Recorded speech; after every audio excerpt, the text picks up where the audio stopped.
Muito boa noite a todos os nossos telespectadores da Connect TV, também da TV8. Estamos começando mais um Política em Foco e hoje eu tenho o prazer de receber aqui de modo online, né, nessa maneira nova de fazer jornalismo, mas que tem sido muito prática, muito útil e nos proporcionando grandes entrevistas.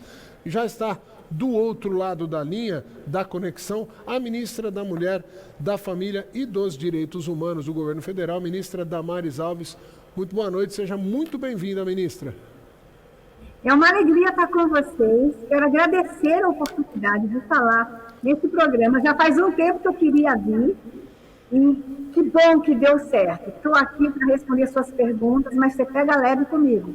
Eu sou uma ministra do bem, pega leve comigo. Eu sei disso e eu quero começar, inclusive, com essa abordagem. Ministra, os primeiros meses, até que antecederam o início do governo Bolsonaro, quando surgiu o nome da senhora como ministra e, posteriormente, quando efetivado, a senhora foi, talvez, a mais atacada de todo o Ministério. Existia uma campanha permanente de parte da mídia, de militância opositora, tentando destruir o que nem havia começado, desestabilizar os primeiros passos do Ministério. Como é que foi esse período para a senhora? Mas eu não quero a abordagem política, eu quero a abordagem pessoal de uma pessoa que tem família, que tem os seus valores religiosos e que estava sendo brutalmente atacada. Como é que foi esse momento pessoal para a senhora? Não foi fácil, tá, eu fui exposta, eu fui execrada publicamente.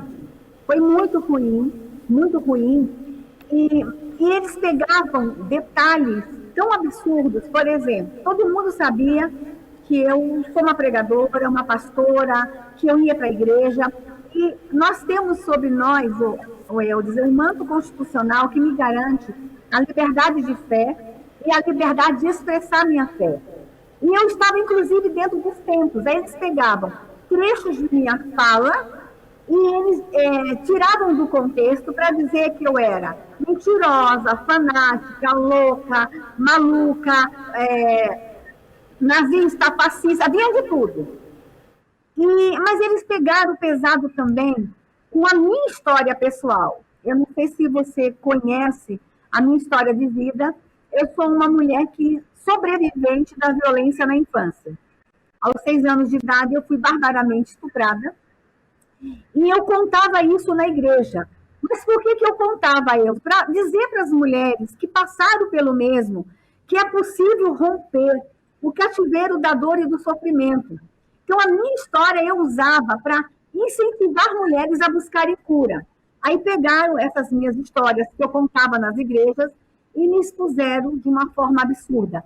Mas não só contaram para o Brasil essa minha intimidade, eles riram, zombaram. Ainda hoje eu sou a ministra da goiabeira, a ministra que vê Jesus no pé de goiaba, porque no momento da minha história na infância, eu conto que eu chorava muito em cima de um pé de goiaba. Era um momento de muita dor e sofrimento. Então, quando souberam que eu chorava no pé de goiaba por ter sido estuprada, zombaram. Você acredita que ainda hoje tem perfil nas redes sociais de Jesus na goiabeira, a ministra da goiabeira? Ainda hoje eu sou ridicularizada por ter contado a minha história de sofrimento na infância. Então, eu disse, foi uma perseguição, mas ela não acabou. Ainda hoje eu sou vítima de muitos ataques, e ataques indevidos, ataques desproporcionais. Venham discutir comigo ideias, mas não ataque. Eu não ataco pessoas. Eu falo do que eu penso. Eu luto contra ideologias, eu não luto contra pessoas. Mas eu virei um saco de pancada. Mas eu aprendi a lidar com isso e eu fiz uma coisa, Euder. Eu tenho feito do limão limonada. E eu, inclusive, dos ataques, eu tenho feito recorte dos ataques para desse limão fazer uma limonada e depois eu te explico mais na frente como é que eu tenho feito limonada, inclusive trazendo como proposta de programa aquilo que eles falam de mim. Tipo, riram da menininha que foi abusada. Então vamos conversar com o Brasil. Fui só eu abusada na infância? Tem milhões de meninas abusadas no Brasil. E aí, a partir desse ataque, eu começo a conversar com o Brasil sobre o enfrentamento à violência sexual contra crianças e adolescentes. Eu conhecia já a história, evidentemente, como a senhora disse, né? Mesmo os menos informados foram bombardeados por informações pesadas, de forma muitas vezes caricatas, com essa... Tem gente que chama de humor, né? Eu chamo isso de canalice, e eu sei que aconteceu tudo isso aí. Inclusive, essa semana aqui, infelizmente, quando eu comentei, né, entre uns e outros amigos da imprensa, vou entrevistar a ministra Damares e tal, eu fui obrigado a ouvir esse tipo de piada. Você vai perguntar da goiabeira? Então, infelizmente, uma parte da imprensa se lambuzou com um humor de péssimo nível e tal. Agora, eu não faço pauta e eu não mandei pauta prévia também, a gente vai bater um papo. Não é estranho que, ao mesmo tempo que nós vemos, por exemplo, um STF que prende jornalista por crime de opinião, não faça nada relacionado a ataques grosseiros como esse, ou pior, quando se mantém perfis na internet fazendo brincadeiras com o assunto de assédio, de estupro, fazendo essa menção, e não tem uma ação do STF ou das próprias plataformas digitais para tirar esses perfis, não está meio confusa a lei brasileira para proteger os valores individuais de verdade e fica protegendo muito mais valores políticos e filosóficos? Essa sua colocação, ela realmente merece uma análise bem profunda e talvez um programa só para isso. Mas veja só, Helder, teve um jornalista, o absurdo foi tão grande, que teve um jornalista que chegou a dizer o seguinte, porque eu conto na minha história, lá no Pé de Goiaba, que eu chorava muito. E aí, eu chorando. Eu quero muito falar com o Brasil sobre os sinais que as crianças emitem. Eu passava muito tempo no meu pé de goiaba. E a minha mãe não percebia que eu estava muito triste, meu pai não percebia, as pessoas que estavam em minha volta não percebiam que eu gastava muito tempo sozinha no pé de goiaba. Então, eu tenho conversado hoje com os pais sobre ler os sinais que as crianças emitem. As crianças mandam sinais que elas não estão bem. E crianças não mentem. Vamos começar a ouvir o que as crianças estão falando. Mas quando eu contei essa história, quando descobri essa história, que eu chorava no pé de goiaba, e que foi no pé de goiaba que eu tive um encontro com Jesus, horas, alguns têm encontro com Jesus na UTI, outros têm encontro com Jesus numa igreja. Eu tive um encontro de fé, uma experiência de fé em cima do pé de goiaba. E daí é a minha crença. Pois teve um jornalista, que chegou a dizer que eu perdi a chance de ter relações sexuais com Jesus no pé de goiaba. Que eu devia ter transado com Jesus no pé de goiaba. Um jornalista. Esse era o mínimo dos ataques que eu recebia e das crueldades que fizeram comigo. Me diz uma coisa, esse jornalista riu de uma menina que foi estuprada e ninguém disse nada. Esse jornalista zombou da minha fé. Esse jornalista atacou o meu Senhor. O que nós temos aí? Uma questão de liberdade religiosa, uma questão de discriminação por fé e uma questão de uma violência contra a mulher. E o que aconteceu com ele? Juridicamente, nada. Mas eu tenho uma notícia para dar. Ele morreu no meio, quando eu estava entrando com o processo contra ele, ele teve um ataque cardíaco, morreu, e eu não posso, não quero, em respeito à família, nem falar o nome dele, mas foi amplamente divulgado isso. Então, a gente realmente está vendo aqui no Brasil dois momentos. Quando você é de direita, conservador, você pode ser plenamente atacado na honra, na moral, na fé, na sua crença. Mas se tu é de esquerda e alguém fala assim, você vai para a cadeia. Então, aqui no Brasil, realmente, a gente está vivendo um momento que vale a todos vocês que são comunicadores um cuidado e uma atenção do que vai acontecer daqui para frente com a nossa liberdade de expressão. Realmente a gente tem acompanhado esse tratamento duplo, esse duplo padrão moral permanente, principalmente da imprensa e aí, consequentemente, da justiça.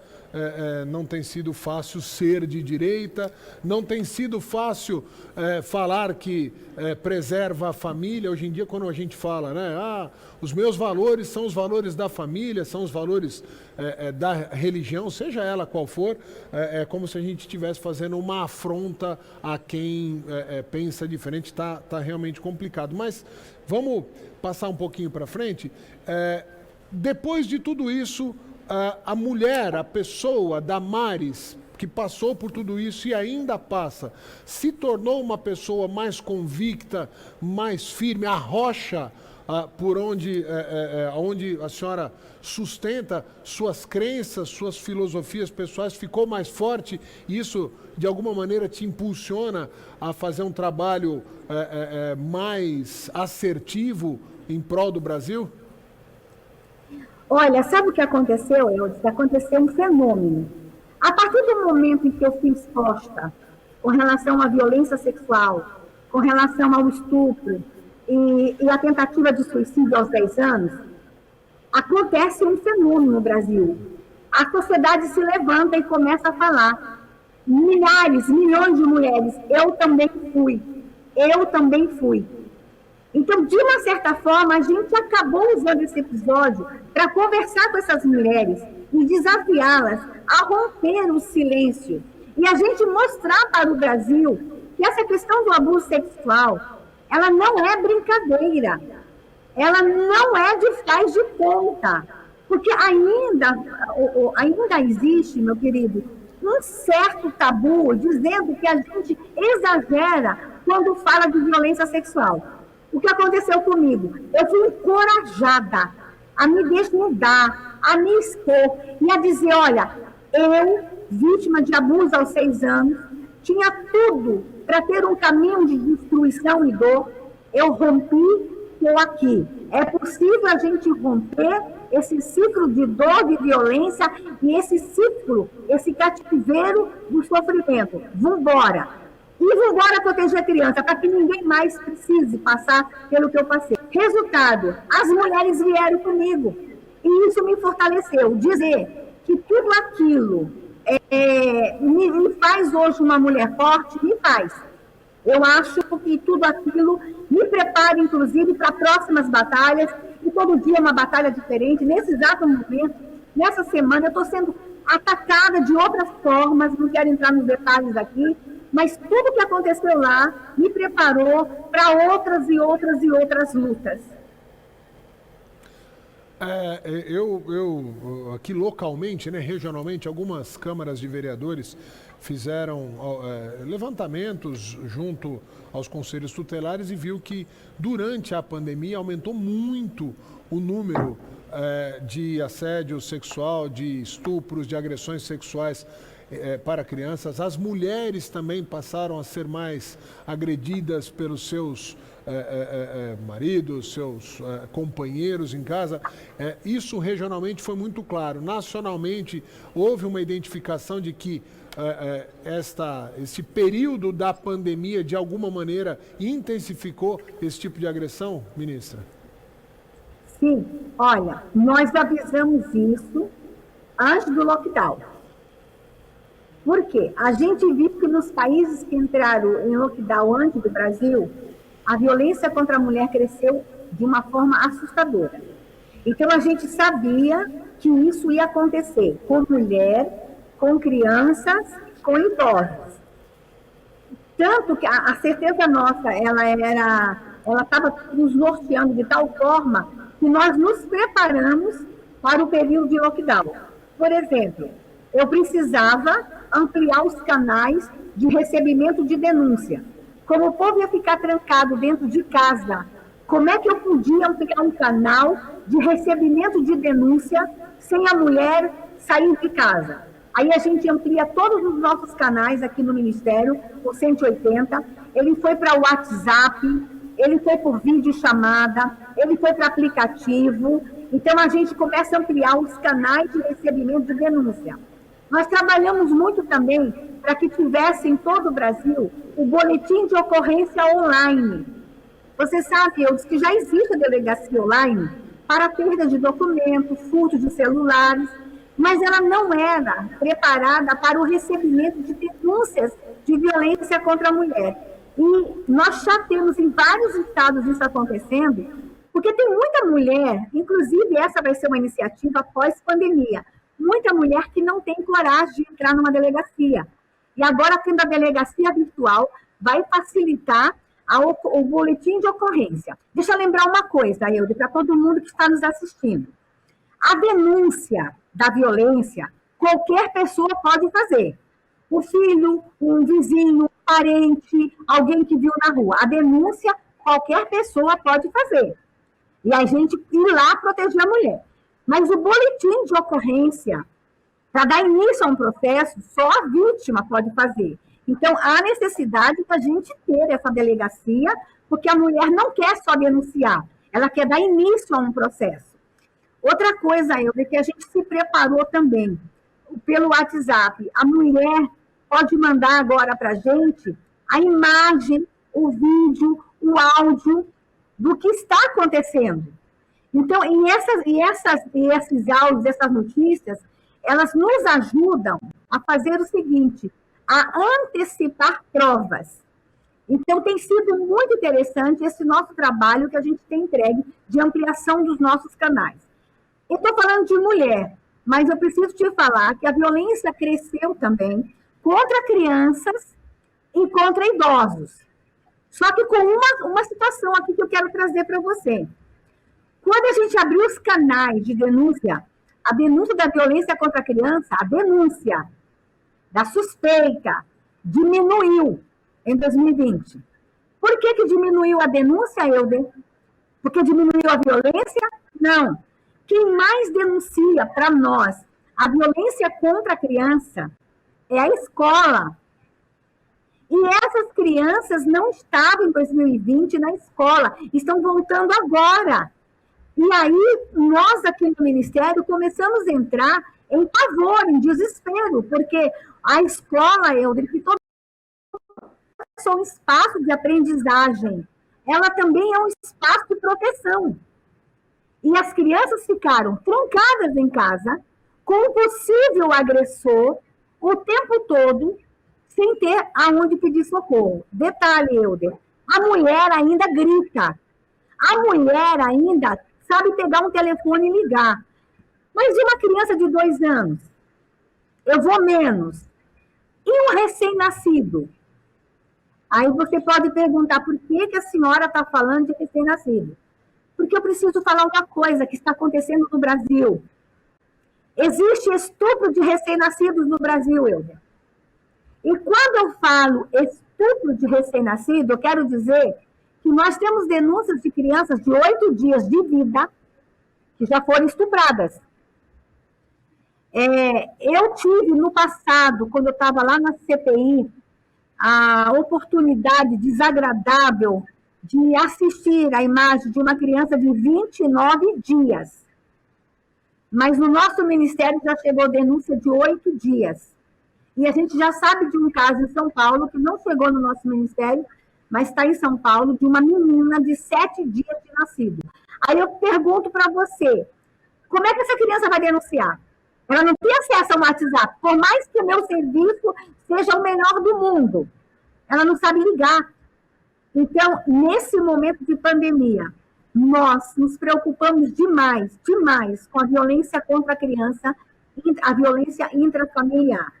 E aí a gente trabalhou campanhas de vizinho solidário, de todo mundo cuidando de todo mundo olhando, mas confesso para você, que agora, com o retorno das crianças na escola, é possível que a gente descubra muita coisa agora, mas muita coisa mesmo. Eu fico até...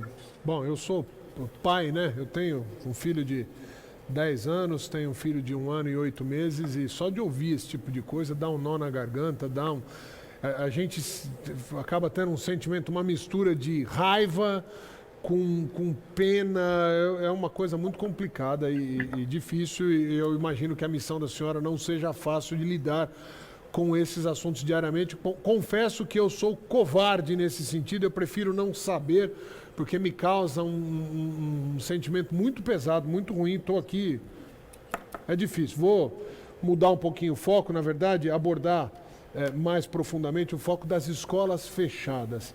A gente vê muito discurso sobre educação no Brasil. O país já foi chamado há pouco tempo de pátria educadora, né? Era o slogan do governo e tal. E aí nós vemos, de maneira geral, uma parte da sociedade aplaudindo escolas fechadas, fazendo campanha, sindicatos de professores, pais, alguns inclusive, achando o máximo que as escolas estejam fechadas, com esse argumento de que se protege vidas, e eu não quero entrar nesse assunto da pandemia, porque não é essa a abordagem nossa aqui hoje. Mas, de certa maneira, o Brasil ter sido o país que mais tempo permaneceu com as escolas fechadas no mundo, não é uma agressão, e aí sim diz respeito à pasta da senhora, uma agressão ao futuro dessas crianças e dessas famílias, e talvez uma agressão irreversível? Olha, os danos são eternos e permanentes. E a gente vai, daqui 30 anos, estar colhendo os frutos do que aconteceu esse ano. Deixa eu te falar uma coisa, Helder. Nós temos pesquisas que revelam que, por exemplo, a interrupção da vida escolar de um grupo de crianças por 3 meses pode causar um dano irreparável a uma comunidade. Tem uma história, tem um estudo desse, que tem 40 anos que está sendo investigado, acompanhado lá atrás da guerra, da Segunda Guerra lá atrás. Então, assim, os danos são irreparáveis. Imagine a gente com 1 ano e meio sem aula. O Helder, essa geração está comprometida, tá? Deixa eu explicar, tem gente que acha que eu estou exagerando. Vamos falar das crianças que estão sendo alfabetizadas, ok? Nós temos uma janela de aprendizagem. Por isso que a criança tem que ser alfabetizada entre 6 e 7 anos de idade. Porque é esse momento que ela tem que aprender a ler, porque ela tem uma preparação lá com 4, 5 anos, mas a leitura é nesse período, 6, 7 anos. Se ela pega essa janela, ela vai ter problema para a vida inteira. Por exemplo, Helder, eu vi aulas online para criança de 5 anos aprender a escrever o número 6. O número 6, Helder, ele é de cima para baixo, isso é o natural. Tem toda uma questão cognitiva aqui, isso é ciência, eu não estou inventando. As crianças sozinhas, aprendendo online, elas estavam fazendo o 6 de baixo para cima. E quando você aprende de baixo para cima, vai ser para a vida inteira. Isso é uma agressão cognitiva. Então, isso é só um exemplo pequenininho, como a alfabetização nesse período foi prejudicada. E a alfabetização prejudicada, Helder, é para a vida toda. Vai ter uma hora que essa criança vai confundir M com N, trocar T por B a vida inteira. Então, eu quero dizer para vocês que eu só estou falando da alfabetização, não estou falando dos outros conteúdos. Então, foi, de fato, uma tragédia nossas crianças no Brasil ficarem tanto tempo fora da escola, quando a ciência estava dizendo que a criança era sintomática, que a criança não tinha problema. A ciência estava provando. E a gente pegou a criança no Brasil, nós trancamos dentro de casa, e aquelas que não têm acesso à internet não tiveram educação de qualidade. E mesmo online, as crianças foram prejudicadas nesse período. Não, isso é nítido. Conforme eu falei, eu tenho um filho de 10 anos, estuda numa escola particular, teve todo o apoio e o esforço da escola para manter no online, mas é nítido que a falta do convívio dificulta um monte de coisa, outros fatores que fazem parte da educação. A senhora, no início da nossa entrevista, falou: pega leve comigo, mas eu vou ser obrigado a pegar pesado agora. A senhora está preparada? E eu não vou cantar, prometo. Preparada. Agora é assunto sério. O presidente do país europeu vizinho nosso aqui, a Argentina, nós somos selvagens e eles europeus, promulgou recentemente e foi comemorado em praça pública, nas aglomerações do bem, né? Porque para comemorar esse tipo de coisa pode. As pessoas foram para as ruas no país europeu chamado Argentina para dizer que agora a mulher argentina pode fazer o aborto. Eu queria a opinião da senhora a respeito do aborto. Se foi uma evolução desse país europeu e é um retrocesso de nós selvagens brasileiros?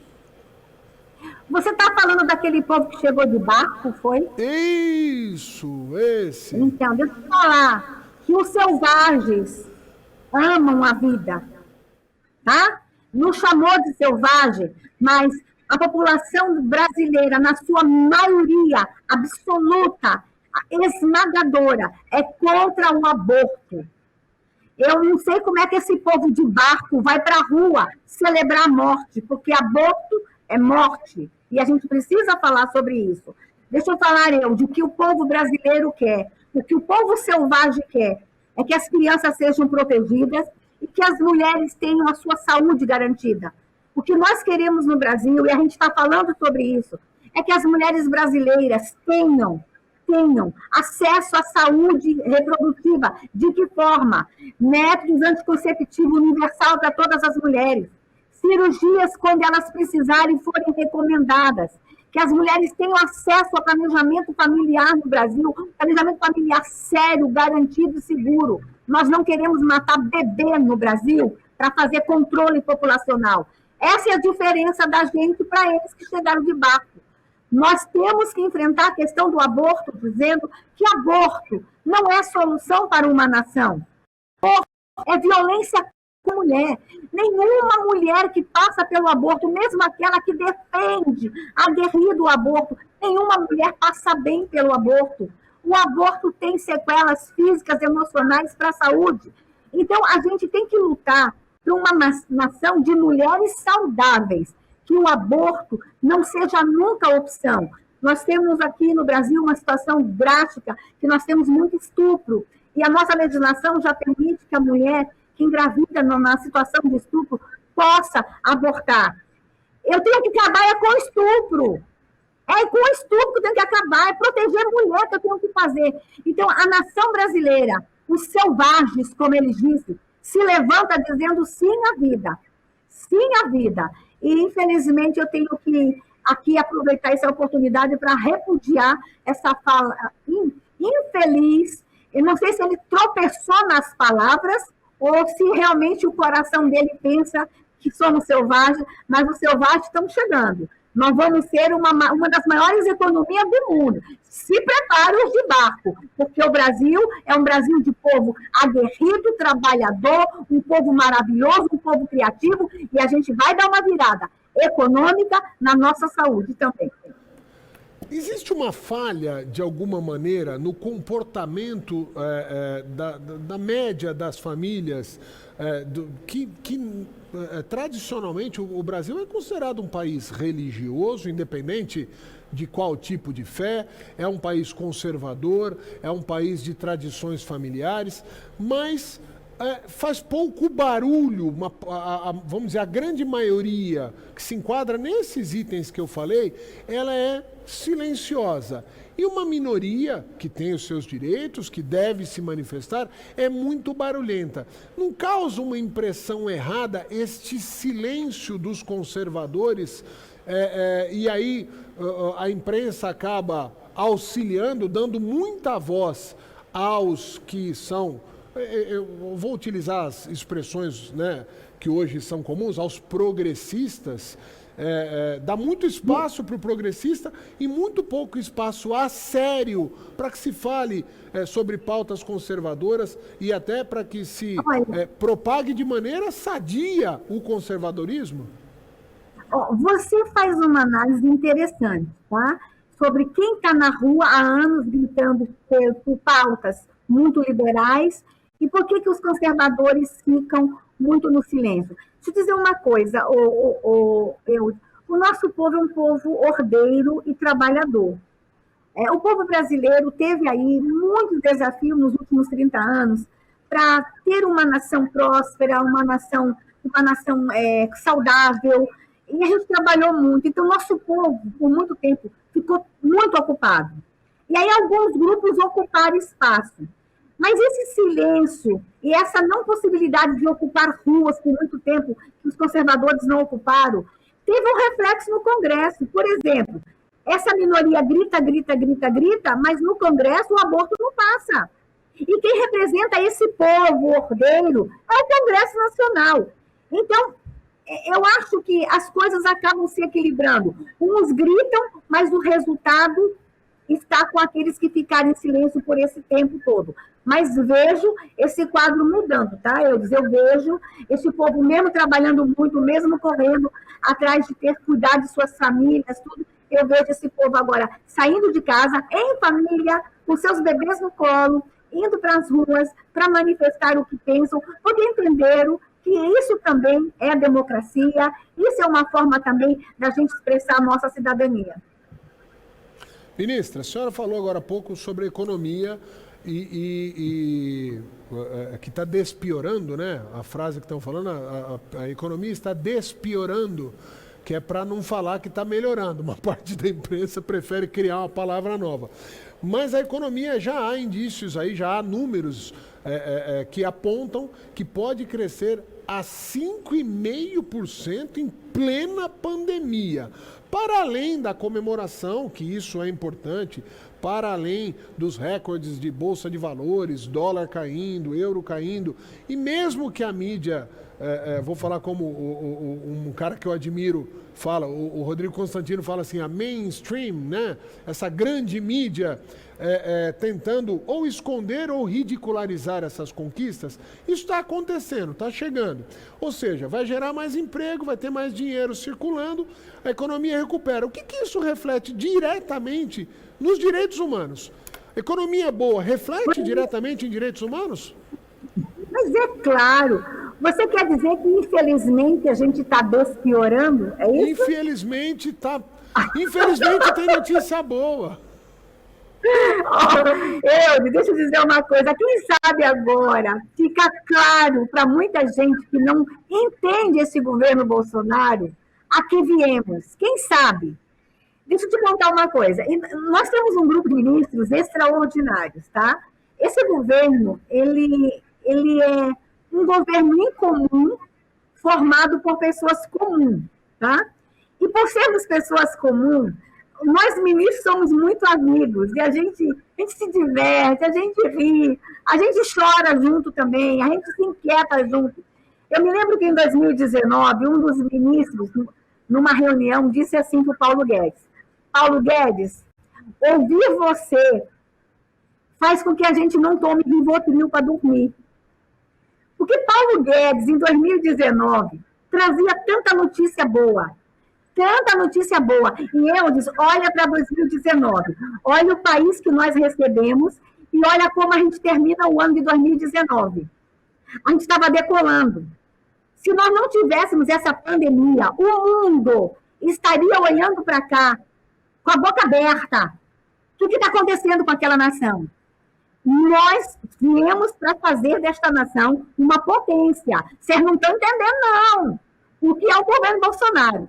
Aí você vê, mesmo diante de uma pandemia, em que tivemos que dar o auxílio emergencial para milhões de pessoas por um tempo enorme, mesmo com a quebra nos empregos, empresas fechando, mesmo com o mundo inteiro empobrecido, o que acontece com essa nação? Olha o resultado da economia.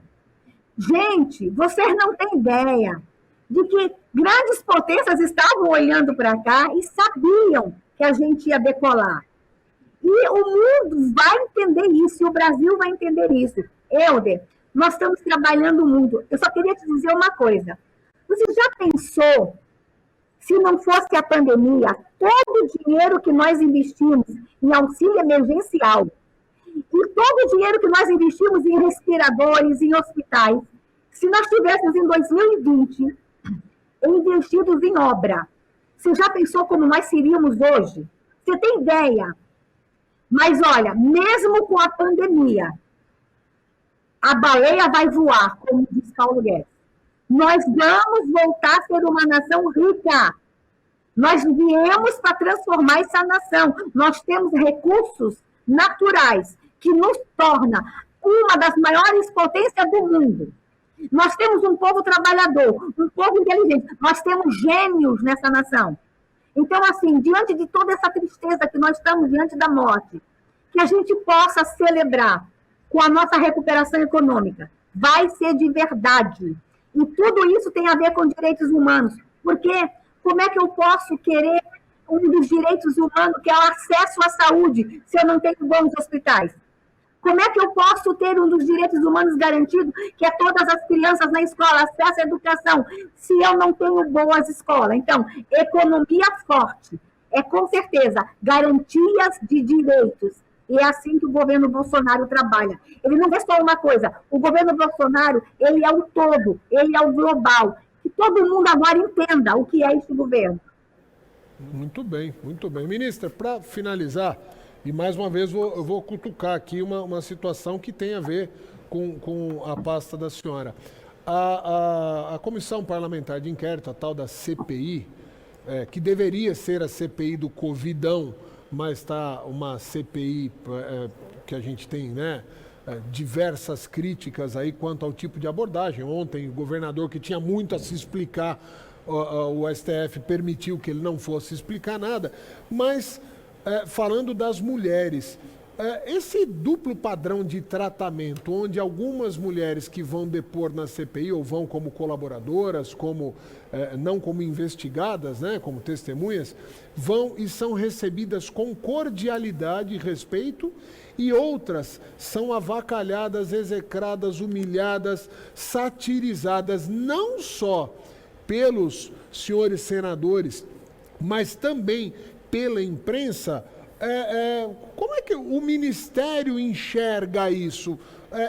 Não é triste de ver esse duplo tratamento exclusivamente por politização?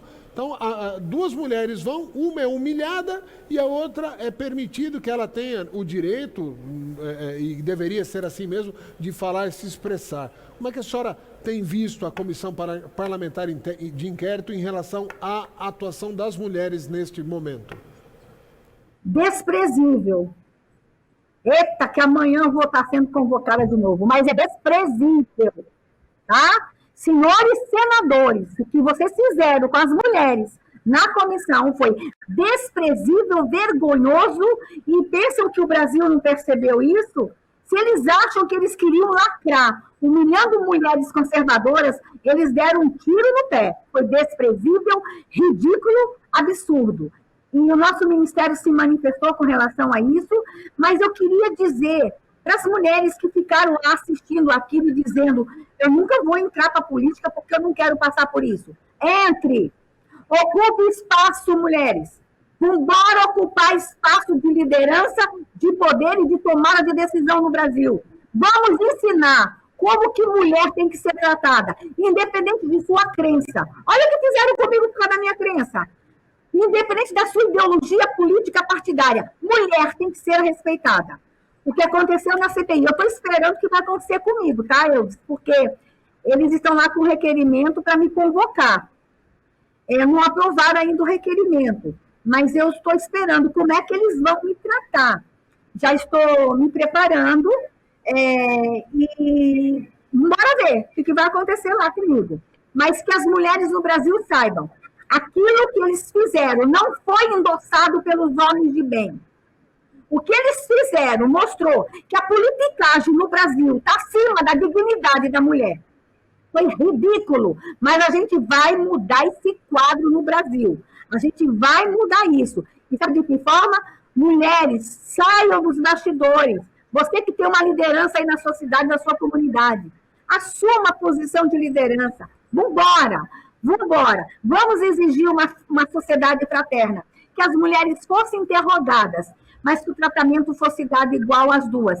E outra coisa, fica dado o recado aí. Nós, conservadoras, somos maioria absoluta nesta nação. Que isso fique muito claro. As urnas estão mostrando que a mulher conservadora e a mulher cristã, foi da minha fé também, ela quer e merece respeito. Ministra, eu quero agradecer desde já, né, mais uma vez reforçar aqui que a gente não consegue um momento desse onde o jornalista consegue uma entrevista tão franca, tão sincera, tão produtiva quanto essa, sem que eu possa contar com a confiança e a competência da minha equipe aqui. E a senhora também conta com uma equipe maravilhosa aí que nos atendeu sempre muito bem. Quero agradecer a todos da sua equipe e, em especial, a senhora pela simpatia, firmeza e exemplo que é para o nosso país. Suas considerações finais. Muito obrigado mais uma vez. Eu quero agradecer por essa oportunidade de falar do trabalho do Ministério e do que é o governo Bolsonaro, um governo transparente que está pensando no povo. Obrigada. E todos vocês que sabem que uma mulher, uma criança, um idoso está vivenciando um ciclo de violência, fale conosco. O nosso WhatsApp, o número é muito simples, 61, que é Brasília, 99656-5008. Até pediria, se a produção pode colocar o nosso WhatsApp aqui depois, pode colocar o nosso Disque 100, fale conosco, vamos romper esse silêncio e vamos ajudar as pessoas que estão, neste momento, precisando sair do ciclo de violência. Acreditem, nós estamos cuidando do Brasil, nós lamentamos as milhares de mortes pela Covid, lamentamos, mas nós, do governo federal, fizemos tudo que estava ao nosso alcance. Estamos trabalhando muito para essa fase passar logo. Que Deus abençoe as famílias brasileiras. Obrigada por esse espaço. Mas agora, Eudes, se me permite, eu queria fazer um desafio às pessoas que acompanham o seu programa. Atenção todos vocês, olhem bem para mim. Antes da gente começar o início dessa gravação, a gente flagrou o Eudes cantando. Eu queria convidar todos vocês que acompanham ele, levante a hashtag aí, ó. Canta Eudes. Faça uma campanha para ele cantar para vocês. E que Deus tenha misericórdia do ouvido de vocês. Nós vamos lançar hoje. Canta Eudes. Muito obrigada. Muito obrigada por ter me trazido ao seu programa. Eu estou aqui à sua inteira disposição, tá bom? Ministra, muito obrigado. Meu Deus do céu. Eu vou perder esse desafio, porque acho que os nossos telespectadores vão levantar essa hashtag, mas mais uma vez, muito obrigado, parabéns pelo trabalho, que Deus a abençoe e abençoe a todos nós. Eu agradeço também a equipe da TV8, voltamos na semana que vem com mais um Política em Foco. Um beijo, valeu! Obrigada, Deus abençoe vocês!